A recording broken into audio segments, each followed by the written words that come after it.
నమస్కారం, news vision కు స్వాగతం. ముందుగా వార్తల్లోని ముఖ్యాంశాలు.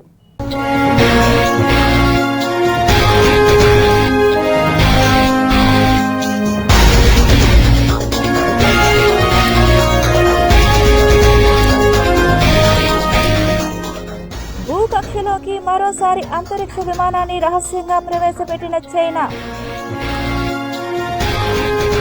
12,236 కోట్లతో రైల్, మెట్రో, ఎయిర్పోర్ట్ ప్రాజెక్టులకు కేంద్రం ఆమోదం. కేరళ రాష్ట్రం పేరును కేరళంగా మారుస్తూ కీలక నిర్ణయం తీసుకున్న కేంద్ర కేబినెట్. నెయ్యి వ్యవహారాన్ని హెరిటేజ్ కు ముడిపెట్టే ప్రయత్నం. వైసీపీపై సీఎం సీరియస్. జగన్ ను ఎందుకు వెనకేసుకొస్తున్నారు? మీకు భాగస్వామ్యం ఉందా? డిప్యూటీ సీఎం పవన్ సూటి ప్రశ్న. గుబులు రేపుతున్న బర్డ్ ఫ్లూ. సరిహద్దు చెక్ పోస్ట్ లో ప్రత్యేక పర్యవేక్షణ. హెరిటేజ్ సంస్థ తమ కుటుంబ వ్యాపార సంస్థ అని, ప్రభుత్వంలో ఎక్కడ హెరిటేజ్ ఉత్పత్తులు సరఫరా చేయలేదని ముఖ్యమంత్రి చంద్రబాబు నాయుడు స్పష్టం చేశారు. మంగళవారం నాడు ఏపీ శాసనసభలో కల్తీ నెయ్యి వ్యవహారంపై చర్చ జరిగింది. ఈ సందర్భంగా సీఎం మాట్లాడుతూ, ఇప్పటి వరకు హెరిటేజ్ నుంచి 1 కేజీ నెయ్యి కూడా ప్రభుత్వ శాఖలు కొనుగోలు చేయలేదని తేల్చి చెప్పారు. అయినప్పటికీ ప్రతిపక్షాల పత్రికలు ఈ సంస్థపై వ్యతిరేక కథనాలు రాశాయని విమర్శించారు. ప్రభుత్వ సహకారం లేకుండా నీతి నిజాయితీతోనే హెరిటేజ్ నిలబడిందని చెప్పారు. భారతీయ సిమెంట్స్ నుంచి ప్రభుత్వ హౌసింగ్ పథకాలు, ప్రాజెక్టుల్లో సిమెంట్ వినియోగించారని సీఎం గుర్తు చేశారు. నేరస్తులు ఏ విధంగా దెబ్బతీయడానికి ప్రయత్నిస్తారనే దానికి ఇదో పెద్ద ఉదాహరణ అని చెప్పుకొచ్చారు. నెయ్యి వ్యవహారాన్ని హెరిటేజ్ డైరీకి ముడిపెట్టే ప్రయత్నం చేశారని ఆరోపించారు. రోజు 20 లక్షల లీటర్ల పాలు సేకరించి నీతి నిజాయితీతో హెరిటేజ్ సంస్థ వ్యాపారం చేస్తోందని ముఖ్యమంత్రి తెలిపారు. ఇందాపూర్ డైరీకి హెరిటేజ్కు నెయ్యి విషయంలో ఎలాంటి సంబంధం లేదని సీఎం చంద్రబాబు స్పష్టం చేశారు. పూణేలోని ఇందాపూర్ డైరీ ప్రముఖ కంపెనీలన్నిటికీ మ్యానుఫ్యాక్చరింగ్ చేస్తోందన్నారు. ఎగ్జాక్ట్గా మేము జూలై గవర్నమెంట్ ఫామ్ చేసిన వెంటనే ఈఓ శాంపుల్స్ తీసి నాసి రకం ఉందనే ఉద్దేశంతో రిపోర్ట్ పంపించి ఎన్టీడీ పంపించారు. పంపించిన తర్వాత దిశ మీరు అక్కడ చూస్తే క్లియర్ గా ఫస్ట్ సెకండ్ లో మీరు చూసినప్పుడు S value equation for it suspected adulteration for 180 ఆ నెంబర్ వేసి 2019. ఇక్కడ 1 కి ఈక్వల్ గా ఏంటంటే soybean, sunflower, olive, rape seed, other things. 2కి ఎస్ వాల్యూలో మీరు చూస్తే కోకోనట్, పామ్ కెర్నల్. 3కి పామ్ ఆయిల్ అండ్ బీఫ్ టాలో. 4కి లార్డ్, 5కి వచ్చి టోటల్. ఇందులో క్లియర్ గా దశ ఎనిమల్ ఫ్యాట్ ఉంది అనే విధంగా వాళ్ళు ఇచ్చిన రిపోర్ట్ నేను చెప్పాను తప్ప నేను సొంతంగా చెప్పిన విషయం కాదు. అది భగవంతుడు నా దగ్గర ఆ మాట ఆ రిపోర్ట్ విషయాలు చెప్పించాడు తప్ప ఇంకోటి కాదు. దాని మీద ఇప్పటికి కూడా నేను చెప్తున్నా, ఈ రిపోర్ట్ ని బేస్ చేసుకుని ఆ రోజు నేను మాట్లాడానని మరొక్కసారి మీ అందరికి కూడా విజ్ఞప్తి చేస్తున్నా. రాష్ట్రంలో ఉండే ప్రతి ఒక్క భక్తులకు కూడా ఈ విషయమే నేను విజ్ఞప్తి చేస్తున్నాను. 22/8/2019లో వీళ్ళ గవర్నమెంట్ వచ్చిన తర్వాత పక్కన చూస్తే ఫ్రంట్ లో ఇది ఉంటుంది, బ్యాక్ కు పోతే తక్కువ ఖర్చు అన్ని సౌకర్యాలతో క్రైస్తవులకి పవిత్ర జెరూసలం యాత్ర. వెంకటేశ్వర స్వామికి దగ్గరికి పోయి యాత్రికులకు ప్రచారం చేయడం విధానం అడుగుతున్నాను. అందుకే నేను కుట్ర అని అంటున్నా. ఇది డెలిబరేట్ గా చేశారంటున్నాను. మనం ఏదో జరిగిపోయింది అని ఆవేదన చెందడం కాదు. ఇక్కడ ఇది కావాలని ఒక పద్ధతి ప్రకారం వెంకటేశ్వర స్వామి పవిత్రత దెబ్బతీయడానికి చేసిన కుట్ర. అది ఈ రోజు మళ్ళీ 94% తో గెలిచి హౌస్ లోకి వచ్చామంటే అది వెంకటేశ్వర స్వామి కృప అని చెప్పి మరొకసారి మీ అందరికి తెలియజేస్తాను. ఇది ఒక టెన్షన్. శ్రీవారి లడ్డూ ప్రసాదం తయారీలో నెయ్యి ఉపయోగించలేదని ఇప్పటికే తేలిపోయిందన్నారు. నెయ్యిలో రసాయనాలు కలవలేదని వైసీపీ అబద్ధాలు చెబుతోందని, అందుకే తాము వివరణ ఇవ్వాల్సి వచ్చిందని పవన్ తెలిపారు. కల్తీ నెయ్యి తయారీలోనూ సృజనాత్మకత చూపించారని, నెయ్యి కావాలంటే పాల నుంచే కాదు రసాయనాల నుంచి కూడా తయారు చేయొచ్చని నిరూపించారని ఎద్దేవా చేశారు. పాలనలో ఇది కూడా జరిగింది అనేది టీటీడీ బోర్డు వారి పాలక మండలి చేసిన ఇది కూడా జరిగింది అనేది తెలియజేశారు. అంతే, అక్కడితో అయిపోయింది. దాన్ని అంతకు మించి ముందుకు తీసుకెళ్ళాలి. లేదంటే నేను అది విని నాకేమనిపించిందంటే ఇలాంటివి కూడా జరిగినాయా. ఎందుకంటే ఆల్రెడీ గతంలో తిరుపతికి, తిరుమలకి పైకి అంతా వెళ్ళినప్పుడు కొంత స్థానికంగా కొంత ఉన్న చెప్పింది, తిరుమలలో చెప్పింది ఇవన్నీ కోరిలేట్ చేసుకొని కొంత ప్రసాదం కూడా క్వాలిటీ లేదని మరి ఎలా చేశారు ఏంటో అనుకున్నాం, కానీ ఒక గబుక్కుని ఒకళ్ళ బ్లేమ్ చేయడం అనేది చాలా ఆలోచించి మాట్లాడతాం. ముఖ్యంగా పబ్లిక్ లైఫ్లో ఉన్నాం, కానీ బాధ్యతగా ఉన్నాయి మా పొజిషన్. అలాంటిది అసలు ఈ నెయ్యిలో కల్తీ జరగలేదు ఇవన్నీ వాళ్ళు మాట్లాడుతుంటే దాని మీద చాలా కంప్లీట్ వివరణ ఇవ్వాల్సిన అవసరం ఉంది అనిపించింది అధ్యక్ష. ముఖ్యంగా గత ప్రభుత్వ పాలనలో ఉన్నప్పుడు ఎక్కడా కూడా దేవాలయాల మీద దాడులు జరిగినా ఇంకోటి జరిగినా ఎక్కడా కూడా మేము దోషుల్ని పట్టుకోండి అని చెప్తా వచ్చాం తప్ప ఎక్కడా కూడా మీరు చేయించారని కానీ మీరు ఉన్నారని కానీ ఎక్కడ ఎందుకంటే తక్కువ అలా కూర్చోబెట్టి ఎలా పడితే అలా మాట్లాడటానికి బాధ్యత ఉంటాం కాబట్టి అలా మాట్లాడలేము. అలాగే ఇది కూడా గౌరవ ముఖ్యమంత్రి గారు రోజు ఎన్డీఏ సభలో చెప్పినప్పుడు మాకు కూడా ఏమనిపించిందంటే దీన్ని ఎలాగా అడ్రస్ చేయాలో నాకైతే ఇంటికి వెళ్ళాక నాకు అర్థం కాలేదు. ఇలాగ యానిమల్ ఫ్యాక్ట్ కూడా కలిసి ఇది ఎన్డీడీబీలో వచ్చింది అని, నేషనల్ డైరీ డెవలప్మెంట్ బోర్డు. దెయ్యాలు వేద యజ్ఞం చేస్తే ఎలా ఉంటుందో కూటమి ప్రభుత్వ నాయకులు హైందవ ధర్మం గురించి మాట్లాడితే అంతకంటే దారుణంగా ఉంటుందని ఉద్దేశపూర్వకంగానే శాసనసభలో వైకాపా నాయకులు రాష్ట్ర మాజీ ముఖ్యమంత్రి వైఎస్ జగన్మోహన్ రెడ్డిని టార్గెట్ చేస్తూ సమావేశాన్ని ఏర్పాటు చేసుకోవడం అత్యంత బాధాకరమని టీటీడీ మాజీ chairman Bhumana Karunakar Reddy AP CM Chandrababu Naidu తీరుపై మండిపడ్డారు. సుబ్బారెడ్డి గారు సుప్రీంకోర్టుకు వెళ్ళారు. వాస్తవాలు ఏంటి అన్నది మీ ఆధ్వర్యంలో జరగాలని, దాన్ని ఒప్పుకోరెందుకు మీరు? దాన్ని ఆక్షేపిస్తారు. సుప్రీంకోర్టుకు వెళ్ళటాన్ని కూడా తప్పుపడితే ఎట్లా? మరి సుప్రీంకోర్టు మిమ్మల్ని మందలించింది కదా, మీరు అలా మాట్లాడకూడదని చెప్పింది కదా. మీరు ఎన్డీడీబీ రిపోర్టు, ఎన్డీఆర్ఐ రిపోర్టుల గురించి మాట్లాడుతున్నారు. వాళ్ళు ఏదో చాలా స్పష్టంగా యానిమల్ ఫ్యాట్ ఉంది అని నిపుణులు ఇప్పటికీ సంవత్సర కాలంగా 10 సార్లు చెప్పినారు దానికి సంబంధించినటువంటి వాళ్ళు. ఎన్డీడీబీ కానీ ఎన్డీఆర్ఐ కానీ ఎవరైనా కూడా 100% పూర్తిగా ఏమీ లేదు అనే విషయాన్ని చెప్పరని, ఆవులు తినేటువంటి ఆహారాల కారణంగా అందులో కొవ్వు శాతం ఉంటుంది, 1% 1/2% అన్నటువంటి విషయాన్నే ఎన్డీడీబీ ప్రకటించింది అన్నటువంటి మాట చాలా సుస్పష్టంగా నిపుణులందరూ కూడా చెప్పినా కూడా ఈరోజు శాసనసభ సాక్షిగా మళ్ళీ నేను ఎన్డీడీబీ ఇచ్చినటువంటి రిపోర్ట్ మీద ఆధారపడే యానిమల్ ఫ్యాట్ ఉంది అని మాట్లాడాను అని చెప్తారు. ఆ రోజు మీరేం మాట్లాడారు? సెప్టెంబర్ 18వ తారీఖున నెయ్యికి బదులుగా జగన్ ప్రభుత్వం లడ్డూలో ఆవు కొవ్వు కలిపింది అని మీరు మాట్లాడింది. మీ ఉప ముఖ్యమంత్రి ఏం మాట్లాడినారు?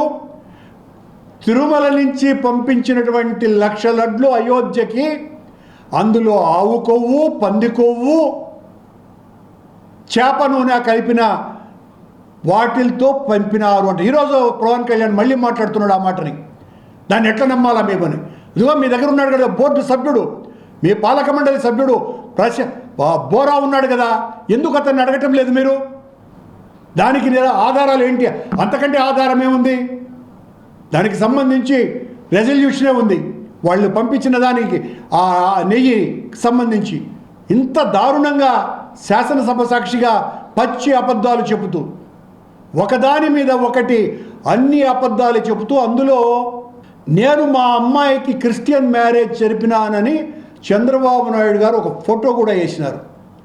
చంద్రబాబు గారు, నా కూతురు పెళ్ళిని నేను తిరుపతిలో అమ్మవారి గుడి తిరుచానూరు పరిధిలో 30,000 మంది అతిథులు రాగా అందులో ప్రధానమైనటువంటి వ్యక్తి మీ వియ్యంకుడైన లోకేష్ గారి మామైన బాలకృష్ణ గారు, నాకు ఆత్మీయుడిగా ఉన్నటువంటి వ్యక్తి, ఆయన వచ్చి నా కూతురు పెళ్ళికి అక్షింతలు వేసినారు.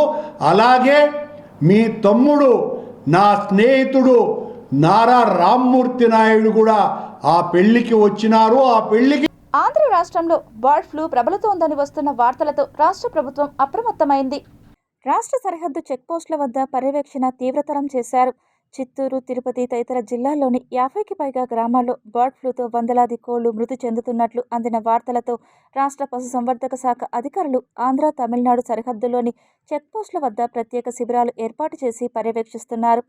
తిరువల్లూరు జిల్లా తిరుత్తని, పొన్పాడి, ఊత్తుకోట, పెరియపాళయం, గుమ్మడిపూండి, పొత్తికుళం తదితర 3 ప్రాంతాల్లోని చెక్పోస్టుల వద్ద వారం రోజులుగా పశుసంవర్ధక శాఖ అధికారులు, సిబ్బంది ప్రత్యేక శిబిరాలు ఏర్పాటు చేసి తనిఖీలు చేపట్టారు.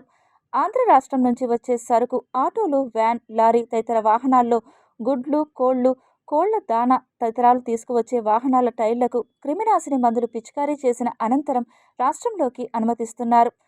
బర్డ్ ఫ్లూ బాధిత ప్రాంతాల నుంచి వచ్చే వాహనాలను వెనక్కి తిప్పి పంపుతున్నారు. అధికార పార్టీకి మద్దతుగా నిలిచిన టాక్సీ స్టాండ్ను సైతం కూల్చాలని కూటమి ప్రభుత్వం, మున్సిపల్ అధికారులు తప్పించడం అత్యంత బాధాకరమని, భరోసా కల్పించిన నాయకులే తమకు 100 కుటుంబాలకు పైగా నట్టేట ముంచేశారని కూటమి నాయకుల సానుభూతి డ్రైవర్లు అసహనాన్ని వ్యక్తం చేశారు. ఆ రోజు ఈరోజు గవర్నమెంటే చెప్పింది, గవర్నమెంట్ ఆర్డర్ ఇచ్చిందన్నారు. ఒకరు బతికేదానికోసం గవర్నమెంట్ ఎట్లా ఆర్డర్ ఇస్తుంది? ఒకరు కడుపు తినేదానికోసం 50 మంది కడుపు కొట్టమని గవర్నమెంట్ చెప్పిందా? గవర్నమెంట్ చెప్పకుండానే మీరు ఎట్లా చెప్పారు? ఒకవేళ గవర్నమెంట్ అప్రూవల్ గా ఉండింటే మాకెందుకు బోర్డులు వేయాలి, మాకెందుకు వచ్చి మీటింగ్లు పెట్టాలి, మీకు ఏ సమస్య వచ్చినా మేము వచ్చి చూసుకుంటామనేసి ఎందుకు చెప్పాలి? ఆ రోజు ఎమ్మెల్యే అయినా మాట ఎందుకు ఇచ్చిపోవాలి? మేమే కూటమి ప్రభుత్వమేనా? మేమే కష్టపడినాం, కూటమి కోసం మేము బండ్లు పెట్టినాం, దెబ్బలు తిన్నాం, ఓట్లు బయట ఉంటే తోలుకొని వచ్చినాం. తిరుపతిలో ఎక్కడెక్కడ ఉంటే వచ్చేదానికైనా డబ్బు లేకపోతే మేము బళ్ళు పెట్టి, సొంత బళ్ళు పెట్టి తోలుకొచ్చి ఓట్లు వేయించి గెలిపించినాం. ఈ రోజు మాకు ఇది చేయడం కరెక్టా? మేమే ఓట్లేసి గెలిపించినాంనా? నేను కూడా కూటమి ప్రభుత్వమే, నేను బయటే ప్రభుత్వం కాదు. పుట్టినప్పటి నుంచి మేము ఒకే పార్టీలోనే గెలుస్తూ ఉన్నాం, ఒకే పార్టీలోనే బతుకుతూ ఉన్నాం. మా దగ్గరే ఉన్నాయి, మేము చేస్తూ ఉన్నాం. మేము ఏ రోజు మారలేదే. ఈ రోజు మేము ఎట్ట తప్పు అయిపోయినాము. ఒకరి కడుపు కోసము మమ్మల్ని ఎట్ట రోడ్లో పెడతారు? ఏడుండే వాళ్ళు ఒక్కడు గడ వైసీపీ గవర్నమెంట్లో బండి పెట్టమంటే మేము పట్ల. ఆ రోజు కూడా సీఎస్ శివప్రసాద్ కేసు రాస్తే 30,000 కట్టి బండి బయట తెచ్చినాం. ఈ రోజు అదే పని మీరు చేస్తూ ఉన్నారు. మీకు వాళ్ళకి తేడా ఏమినా? ఆ రోజు బోర్డు ఎమ్మెల్యేలు వాళ్ళంతా మాట్లాడి మేము బోర్డు వేయించినాము. ఆ బోర్డు బీకితే మటుకు మమ్మల్ని చంపేసి మళ్ళీ పీకమను బోర్డు ముట్టుకో. మేమైతే వదలము. మేము అదే చెప్తాము. మమ్మల్ని కొట్టి మనం పేకలు తీసి మళ్ళీ మేము ఇచ్చేసుకోమను. మేము తొడగొచ్చి మేము బోర్డు నాటించాం. ఆ బోర్డు ఎందుకు తీస్తానంటారు? అది చెప్పండి. 150 మంది బతుకుతానమాట బండ్లు పెట్టుకొని. ఆ బోర్డు పీకేస్తే అది చేసేస్తే మేము బంకులు ఎత్తుకొచ్చి పెట్టుకుంటాం. అదేదో డబ్బు మేము కట్టిస్తాము. సంవత్సరాల నుంచి ఉన్నాం ఇక్కడ. 10 మంది నుంచి ఇప్పుడు 120 మంది అయింది. 120 మంది కుటుంబాలు ఇక్కడ ఈ స్టాండ్ నమ్ముకొని బతుకుతున్నాం. ఇప్పుడు ఉన్నట్టుగా ఉండి ఈ స్టాండ్ తీసేస్తామంటే ఈ 120 మంది ఏం చేయాలి? దానికి సొల్యూషన్ చెప్పండి, దాని తర్వాత మేము ఆలోచిస్తాం ఏం చేయాలనేసి. తిరుపతి నగర 896వ ఆవిర్భావ దినోత్సవ వేడుకలను రాజకీయాలకు అతీతంగా నగరవాసులు అలిపిరి శ్రీవారి పాదాల చెంత టెంకాయలు కొట్టి మొక్కులు చెల్లించుకొని అన్నదానాలతో ఘనంగా నిర్వహించుకున్నారు. ఈ సందర్భంగా పలువురు మాట్లాడుతూ ఆధ్యాత్మిక నగరమైన తిరుపతి కీర్తి ప్రతిష్టలను కొనియాడారు. జన్మించడమే జన్మజన్మల పుణ్యఫలం. అలాంటి పవిత్రమైనటువంటి తిరుపతి ఆవిర్భావ దినోత్సవాన్ని 896వ సంవత్సర ఆవిర్భావ దినోత్సవాన్ని ఆత్మీయ మిత్రులు టీఎంసీ భాస్కర్, హేమంత్ కుమార్ యాదవ్ ప్రతి సంవత్సరం కూడా ఎంతో వైభవంగా తిరుమల శ్రీవారి పాదాల చెంత మిత్రులంతా కలుసుకొని స్థానికులంతా కూడా ఇక్కడ స్వామివారికి టెంకాయలు కొట్టి భక్తులకు అన్నప్రసాద వితరణ చేసి అందరికీ కూడా తిరుపతిలో పుట్టిన ప్రతి ఒక్కరికి కూడా శుభాకాంక్షలు తెలియజేయడం ఆనవాయితీగా వస్తుంది. నేను ఒక స్థానికుడిగా, శ్రీవారి భక్తుడిగా రాష్ట్ర ప్రభుత్వాన్ని, తిరుమల తిరుపతి దేవస్థానాన్ని విజ్ఞప్తి చేస్తున్నాను. దయచేసి తిరుపతి ఆవిర్భావ దినోత్సవాన్ని అధికారికంగా ప్రతి సంవత్సరం కూడా వైభవంగా చేయండి. తిరుపతి అభివృద్ధి చూస్తే మొదటి నుంచి కూడా మీరు చూస్తే పంచాయతీ స్థాయి నుంచి కూడా ఏదైతే మున్సిపాలిటీ కానీ నగరపాలక సంస్థ ఇప్పుడుంది, రాబోయే రోజుల్లో గ్రేటర్ తిరుపతిగా అభివృద్ధి చెందడమే కాకుండా ఈ ప్రాంతంలో నివసించే వ్యక్తులందరూ కూడా లక్షలాది యాత్రికులు వచ్చే వాళ్ళ యొక్క ఏదైతే వాళ్ళందరి ఆదరాభిమానాలను చూరుకునే విధంగా ఇక్కడ ఉన్న ప్రతి ఒక్కరు కూడా కృషి చేయడం జరుగుతుంది. అదేవిధంగా ఏదైతే శరభయ్య యాదవ్ విగ్రహాన్ని ఈ తిరుమలలో ప్రతిష్ఠించాలని రాష్ట్ర ముఖ్యమంత్రి వర్యులు నారా చంద్రబాబు నాయుడు గారికి ఇవ్వడం జరిగింది. దానిపైన కూడా మొన్న కూడా ఈ యొక్క కమిటీ స్థానికులందరూ కూడా కలిసి అక్కడికి వెళ్ళి జేఈఓ గారిని కూడా సంప్రదించి ఏదైతే మన యొక్క చైర్మన్ గారితో కూడా సంప్రదించి మాట్లాడడం జరిగింది. దీనివల్ల తిరుపతి ప్రజలకు కూడా చాలామందికి ఇది తెలియదు, ఇలా ఒక రోజు ఉందని చెప్పి. ఈ రోజుతో 896 సంవత్సరాలు పూర్తి చేసుకునేది తిరుపతి. ఎంతో ప్రసిద్ధిగాంచినటువంటి ప్రదేశం తిరుపతి. మన తిరుపతి గురించి కొత్తగా చెప్పుకోవాల్సిన అవసరం లేదు. ప్రపంచంలోనే స్పిరిచువల్ సిటీగా పేరున్నటువంటి సిటీ ఏదన్నా ఉందంటే అది తిరుపతే. తిరుపతి ఆల్రెడీ ఆంధ్ర రాష్ట్రంలో టాప్ 3లో పోటీ పడుతోంది. రాబోయే సంవత్సరాల్లో భారతదేశంలోనే నెంబర్ 1 స్టేజ్కి కూడా వెళ్ళాలని చెప్పి మనస్ఫూర్తిగా కోరుకుంటున్నాము. ముందు తిరుపతిలో రామాంజాచార్యులు ఆయన గట్టు దేవ యాదవరాయలు వాళ్ళు తిరుపతికి నామకరణం చేసి తిరుపతి పుట్టినరోజు ఈరోజు 896వ పుట్టినరోజు జరుపుకుంటాను. గత 20 సంవత్సరాల నుంచి తిరుపతి పోరాట కమిటీ తరఫున ఈ యొక్క ఉత్సవాలు మా వంతు వృత్తాభక్తిగా చేస్తాను.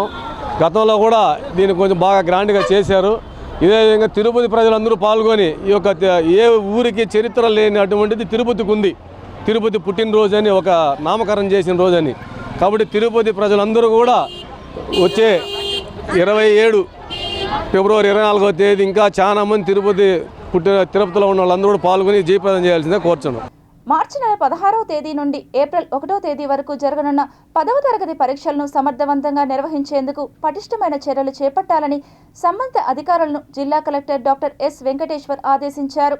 తిరుపతి జిల్లా కలెక్టర్ మాట్లాడుతూ జిల్లాలో మార్చి 16 నుండి ఏప్రిల్ 1వ తేదీ వరకు ఉదయం 9:30 గంటల నుండి మధ్యాహ్నం 12:45 వరకు నిర్వహించే 10వ తరగతి పరీక్షలను అత్యంత పటిష్టంగా నిర్వహించాలన్నారు.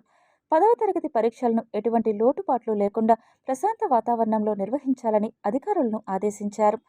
జిల్లా నుండి 10వ తరగతి పరీక్షలకు సంబంధించి సుమారు 31,334 మంది అనగా 29,165 మంది రెగ్యులర్ విద్యార్థులు, 1,178 మంది గత సంవత్సరంలో ఫెయిల్ అయిన విద్యార్థులు మరియు 991 మంది ఓపెన్ స్కూల్స్ ద్వారా 10వ తరగతి పరీక్షలకు విద్యార్థులు హాజరవుతున్నారని అన్నారు.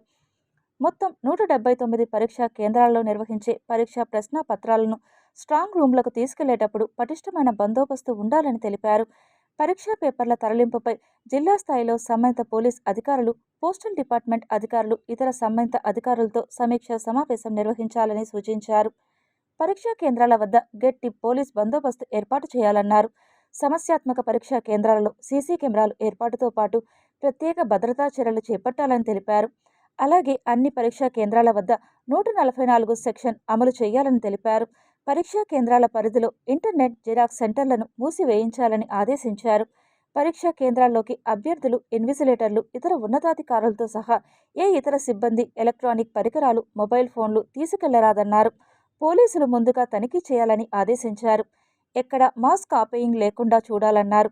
పరీక్షా కేంద్రాలకు అభ్యర్థులు సకాలంలో చేరాలన్నారు.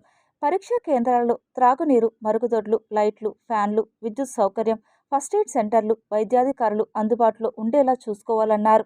పరీక్షా కేంద్రాలకు హాజరయ్యే విద్యార్థులకు ఆర్టీసీ బస్సులు తగు విధంగా అందుబాటులో ఉంచాలని అధికారులకు సూచించారు. పరీక్షా కేంద్రాలలో ఎలాంటి మాల్ ప్రాక్టీస్ కార్యకలాపాలకు తావు లేకుండా పకడ్బందీగా ఏర్పాట్లు చేయాలని సంబంధిత అధికారులను ఆదేశించారు. ప్రజా సమస్యల పరిష్కార వేదిక ద్వారా వచ్చే అర్జీలను నిర్ణీత గడువులోగా రీఓపెన్కి ఆస్కారం లేకుండా నాణ్యతతో పరిష్కారం చూపేలా సంబంధిత అధికారులు ప్రత్యేక దృష్టి పెట్టాలని జిల్లా జాయింట్ కలెక్టర్ ఆర్ గోవిందరావు ఆదేశించారు. మంగళవారం సాయంత్రం స్థానిక కలెక్టరేట్లోని వీడియో కాన్ఫరెన్స్ హాల్ నందు జిల్లా అధికారులతో ప్రత్యక్షంగా మున్సిపల్ కమిషనర్లు, రెవెన్యూ డివిజన్, మండల తదితర అధికారులతో వర్చువల్గా ప్రజా సమస్యల పరిష్కార వేదిక PGRS అర్జీలు పరిష్కారంపై joint collector R Govindarao, special deputy collector Rose మాళ్లతో కలిసి సమీక్ష నిర్వహించారు. ఈ సందర్భంగా జిల్లా జాయింట్ కలెక్టర్ మాట్లాడుతూ రాష్ట్ర ప్రభుత్వం అత్యంత ప్రతిష్టాత్మకంగా అమలు చేస్తున్న ప్రజా సమస్యల పరిష్కార వేదిక కార్యక్రమంకు అధిక ప్రాధాన్యత ఇస్తున్నదని, PGRSలో వచ్చిన అర్జీలను నాణ్యతతో గడువులోగా పరిష్కారం చూపాలని, ఎలాంటి అలసత్వం ఉండరాదని తెలిపారు. పరిష్కారం చూపలేని అర్జీదారునికి స్పష్టంగా ఎండార్స్మెంట్ చేసి తెలపాలని, తప్పుడు ఎండార్స్మెంట్ ఇవ్వరాదని ఆదేశించారు. రీఓపెన్కి తావు లేకుండా పరిష్కారం చూపాలని అన్నారు. ప్రతి సోమవారం అన్ని మండల పరిధిలో, డివిజన్ పరిధిలో తప్పనిసరిగా ప్రజా సమస్యల పరిష్కార వేదిక నిర్వహించాలని, ఈ కార్యక్రమం నిర్వహించు ప్రదేశం, సమయం అర్జీదారులకు తెలిసేలా సమాచారం ఇవ్వాలి అని అన్నారు. అర్జీదారులు వారి సమస్యకు పరిష్కారం కొరకు PGRSకు రావడం జరుగుతుందని, సంబంధిత అధికారులు అర్జీదారులతో స్వయంగా మాట్లాడి వారి సమస్యలను సావధానంగా విని సంతృప్తి స్థాయిలో పరిష్కారం చూపాలని అన్నారు. అర్జీలు బియాండ్ SLAకు వెళ్లకుండా రోజువారీగా అర్జీలను రీఓపెన్ చేసి చూసుకొని పరిష్కార దిశగా చర్యలు తీసుకోవాలని తెలిపారు.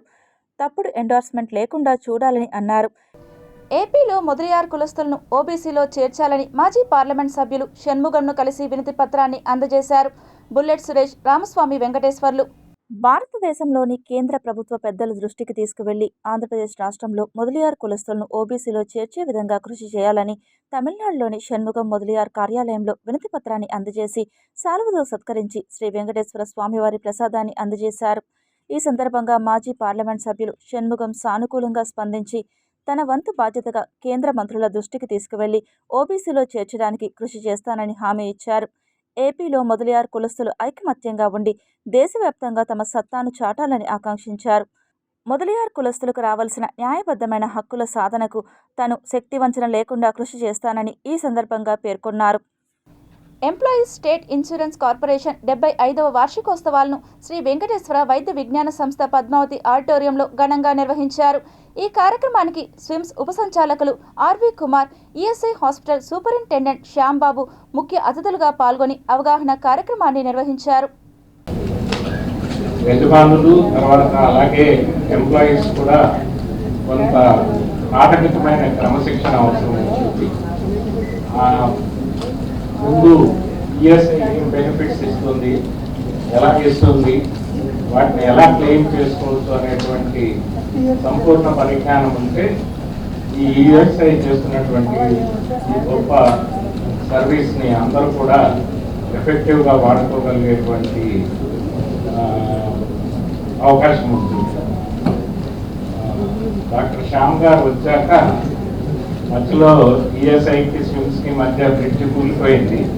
అది మళ్ళీ ఆయన పునర్నిర్మించడం జరిగింది. ప్రతి ఒక్క సెక్టార్లో ఇటు డాక్టర్స్ నుంచి కానీ, లేదు మన పారామెడికల్ స్టాఫ్ నుంచి కానీ, హౌస్ కీపింగ్ సెక్యూరిటీ సర్వీసెస్ నుంచి కానీ, కార్పొరేషన్ సర్వీసెస్ నుంచి కానీ ఎక్కడా కూడా లోటు లేకుండా హాస్పిటల్ని ఒక కార్పొరేట్ హాస్పిటల్కి ఏమాత్రం తీసుకోకుండా ఇంకొక కార్పొరేట్ హాస్పిటల్ ఈఎస్ఐ హాస్పిటల్ని చూస్తే కుళ్ళుకునే రకంగా తయారు చేయాలనేది నా లక్ష్యము. 500 నుంచి 600, 700 వరకు టార్గెట్ పెట్టుకున్నాం. తిరుపతి హాస్పిటల్కి ఉన్న బేస్ ఏదైతే ఉందో 4,90,000 ఉండింది. వెరీ రీసెంట్ ఫిగర్స్లో 5,14,000 మంది ఐపీలు రిజిస్టర్ అయినట్టు మొన్న ఈ మధ్య తెలిసింది. ఇంటూ 4 22 లక్షల మంది ఏదైతే ఆ హాస్పిటల్ ఉందన్న ఒక ధైర్యము, ధీమా, వాళ్ళ గుండెల మీద చేతులు వేసుకొని మేము ఉండొచ్చు అనేది ఏదైతే నమ్మకం ఉందో దాన్ని నిలబెట్టుకోవడానికి 100% తిరుపతి ఈఎస్ఐ హాస్పిటల్ సూపరింటెండెంట్గా నా దగ్గర ఉన్న మా స్పెషలిస్టులు కానీ, స్టాఫ్ నర్సెస్ కానీ వారందరి విషయంలో కూడా నేను దాన్ని జవాబుదారీ తీసుకుంటూ చిత్తూరు జిల్లాలో ఇంటర్మీడియట్ పరీక్షలు ప్రశాంత వాతావరణంలో నిర్వహిస్తున్నట్లు జిల్లా ఇంటర్మీడియట్ పరీక్షల కన్వీనర్ డిఐఈఓ రఘుపతి తెలిపారు.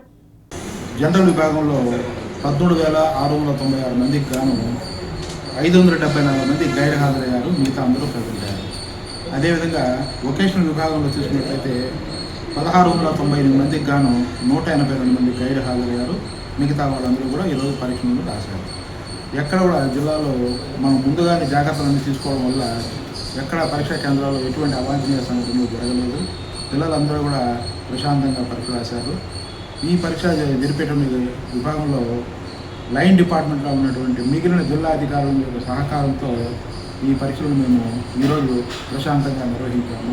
ఆర్టీసీ అయితేనే, మెడికల్ డిపార్ట్మెంట్ అయితేనే, ముఖ్యంగా పోలీసు యొక్క సహకారం మేము మరువలేనట్టు వీళ్ళందరూ కలిసి ఈరోజు పరీక్షలను విజయవంతం చేశారు. అదేవిధంగా తల్లిదండ్రులు మాకందరూ కూడా సహకరించారు. కాబట్టి ఇదే విధంగా మిగిలినటువంటి పరీక్షలను కూడా సక్రమంగా జరుపుకోవడానికి మా వంతు ప్రయత్నం చేస్తాము. విద్యార్థులు ఎటువంటి ఒత్తిడికి గురి కాకుండా పరీక్షలన్నింటినీ సక్రమంగా రాయాలని నేను కోరుకుంటున్నాను. ధన్యవాదాలు. రేణిగుంట నారాయణ కాలేజ్ హాస్టల్లో ఇంటర్ విద్యార్థిని మృతి చెందిన ఘటన స్థానికంగా కలకలం రేపుతోంది. ఈ ఘటనపై విద్యార్థినికి ప్రాథమిక చికిత్స అందించిన పద్మావతి హాస్పిటల్ వైద్యుడు డాక్టర్ ప్రసాదరావు సంచలన విషయాలు వెల్లడించారు. రేణిగుంట మండలం ఎలమండ్యం గ్రామానికి సమీపంలో ఉన్న నారాయణ కాలేజ్ హాస్టల్ వార్డెన్ ఆ విద్యార్థినిని ఈ నెల 20వ తేదీ రాత్రి తన క్లినిక్కు తీసుకొచ్చారని డాక్టర్ ప్రసాదరావు తెలిపారు. గత 3 రోజులుగా విద్యార్థిని జ్వరం, దగ్గుతో బాధపడుతున్నట్లు వార్డెన్ తనకు వివరించారని ఆయన పేర్కొన్నారు. క్లినిక్ వచ్చే సమయానికి విద్యార్థిని పరిస్థితి ఆందోళనకరంగా ఉండి 103 డిగ్రీలకు పైగా జ్వరం ఉండడంతో పాటు తలనొప్పితో ఆమె విపరీతంగా బాధపడుతుందని డాక్టర్ వెల్లడించారు. తాను కేవలం ప్రథమ చికిత్స మాత్రమే చేశానని, పరిస్థితి తీవ్రతను గమనించి వెంటనే మెరుగైన వైద్యం కోసం పెద్ద ఆసుపత్రికి తీసుకెళ్లాలని సూచించినట్లు ఆయన వెల్లడించారు. మీరు వాళ్ళ పేరెంట్స్కి ఇన్ఫామ్ చేసేసి మీరు ఏం చేశారో కూడా మాకు తెలియదు ఇంతవరకు. వాళ్ళు రావటమే అట్లా వచ్చారు. 3 days ముందర ఏం చేశారో కూడా తెలియదు కదా, వాళ్ళు చెప్పరు కదా మనకి. ట్రై చేసామని మాత్రమే చెప్పారు, మనకి ఎక్కడ ఏంటి అనేది కూడా మనకి తెలియదు, ఎక్కడ చేయించారని కూడా. వీళ్ళందరూ కూడా అట్లాగే వస్తారు కదండి, 1-2 సార్లు అక్కడక్కడ ట్రై చేసి తగ్గకపోతే మళ్ళీ క్వాలిఫైడ్ దగ్గరికి వస్తారు. అదే జరిగింది అక్కడ. వచ్చారు, చూపించారు, చేశాము, ఆ పల్లికి చెప్పాను, మాత్రలు తీసుకొచ్చుకున్నారు, ఇమీడియట్గా వెళ్ళిపోయారు. అంతా కలిపి కూడా ఒక 15 minutes లోపలే జరిగింది. అంతా 15 minutes లోపలే వెళ్ళిపోయారు. అంతకు ముందలా రాలా మన దగ్గరికి వాళ్ళు, నేను ఎప్పుడు చూడవాళ్ళని. ఆ తర్వాత రాలా, మళ్ళీ సడన్గా ఆల్ ఆఫ్ ఎ సడన్ నిన్న పొద్దున్న నుంచి ఈ ఎంక్వైరీలు ఇవన్నీ జరుగుతున్నాయి.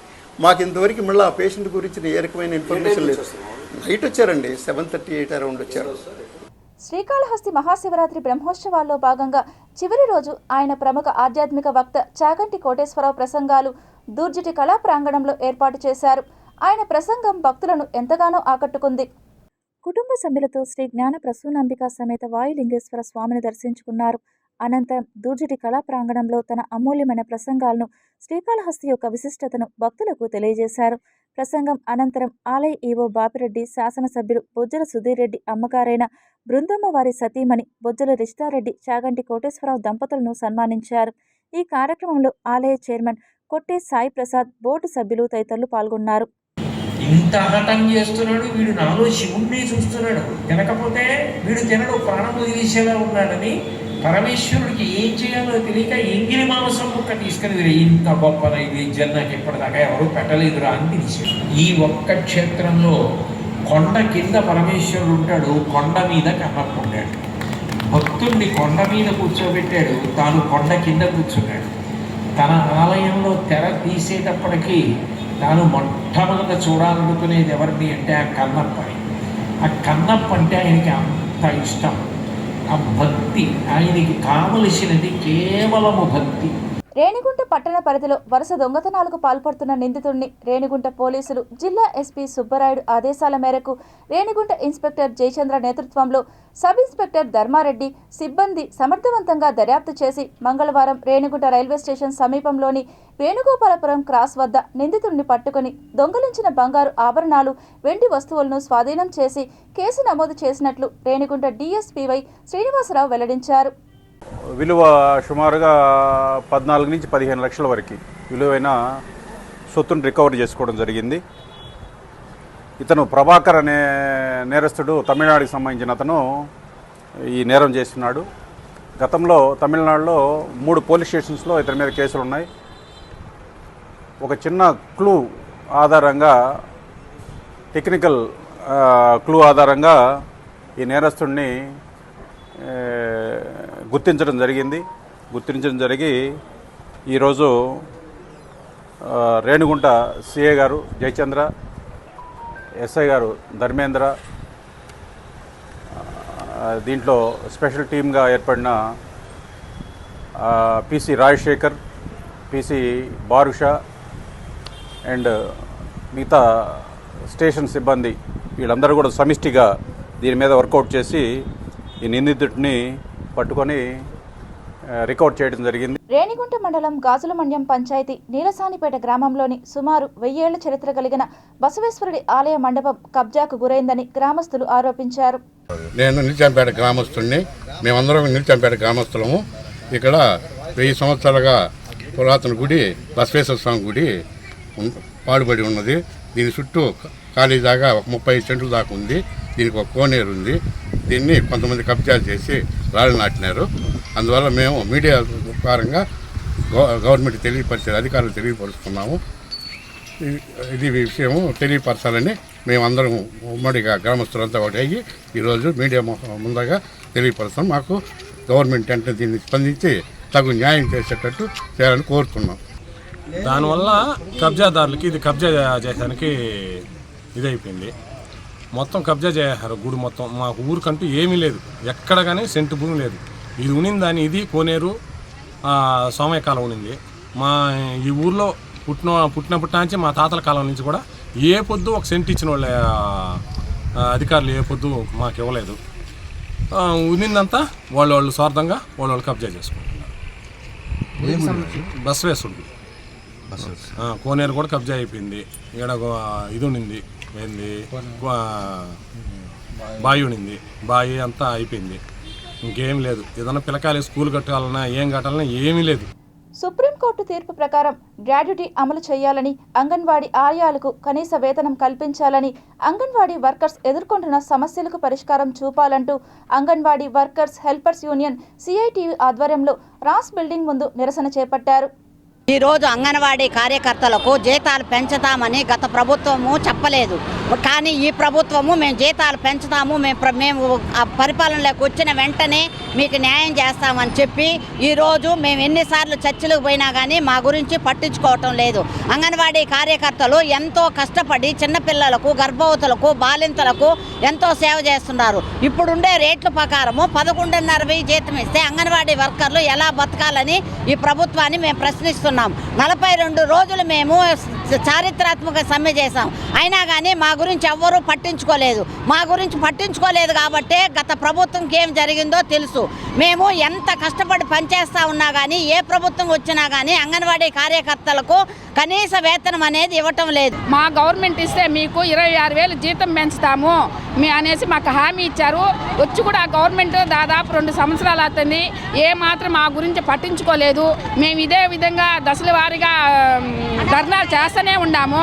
కాబట్టి దయచేసి ఈ గవర్నమెంట్ మాకు ఒక మెట్టు దిగి వచ్చి మాకందరికి కూడా వేతనాలు పెంచుదని ఆశిస్తున్నాం సార్. ఏప్రిల్ 26 నుండి 4 రోజుల పాటు తిరుపతిలో నిర్వహించనున్న ఏఐటియుసి రాష్ట్ర 18వ మహాసభలను విజయవంతం చేయాలంటూ ఏఐటియుసి రాష్ట్ర అధ్యక్షులు R Ravindranath Tirupati press club వేదికగా పిలుపునిచ్చారు. శ్రామిక వర్గాలందరికీ కూడా రక్షణగా ఉన్నటువంటి వీటన్నిటిని కూడా రద్దు చేసి 4 లేబర్ కోడ్ల వల్ల అసాధ్యమైనటువంటి నిర్ణయాన్ని ఆ 4 లేబర్ కోడ్లు పెట్టారు. సమ్మె చేయాలంటే 60 రోజుల ముందు నోటీస్ ఇవ్వాలి, అది అసాధ్యం. యూనియన్ ఏర్పాటు చేసుకోవాలంటే 100 మంది పైన యూనియన్ రిజిస్ట్రేషన్ చేయాలి. 100 మంది పైన ఆ పరిశ్రమలోనూ అక్కడ పనిచేస్తుంటారు.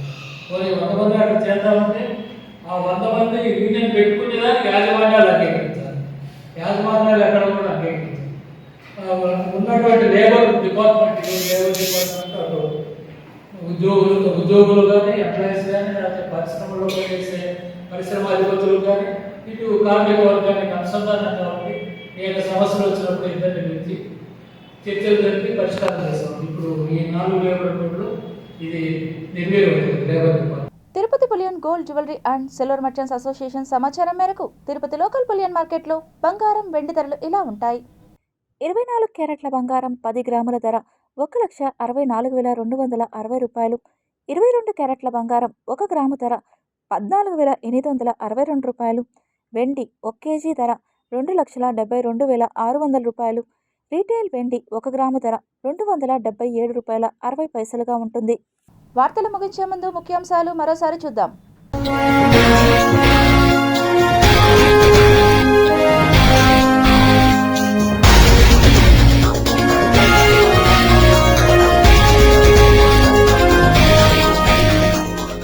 భూకక్షలోకి మరోసారి అంతరిక్ష విమానాన్ని రహస్యంగా ప్రవేశపెట్టిన చైనా. 12,236 కోట్లతో రైల్, మెట్రో, ఎయిర్పోర్ట్ ప్రాజెక్టులకు కేంద్రం ఆమోదం.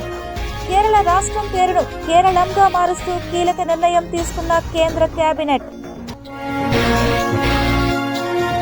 నెయ్యి వ్యవహారాన్ని హెరిటేజ్ కు ముడిపెట్టే ప్రయత్నం, వైసీపీపై సీఎం సీరియస్. జగన్ను ఎందుకు వెనకేసుకొస్తున్నారు, మీకు భాగస్వామ్యం ఉందా? డిప్యూటీ సీఎం పవన్ సూటి ప్రశ్న. గుబులు రేపుతున్న బర్డ్ ఫ్లూ, సరిహద్దు చెక్ పోస్టులో ప్రత్యేక పర్యవేక్షణ. ఈ వార్తలు ఇంతటితో సమాప్తం. సమగ్ర సమాచారంతో న్యూస్ విషయంలో మళ్ళీ కలుద్దాం. అంతవరకు సెలవు, నమస్కారం.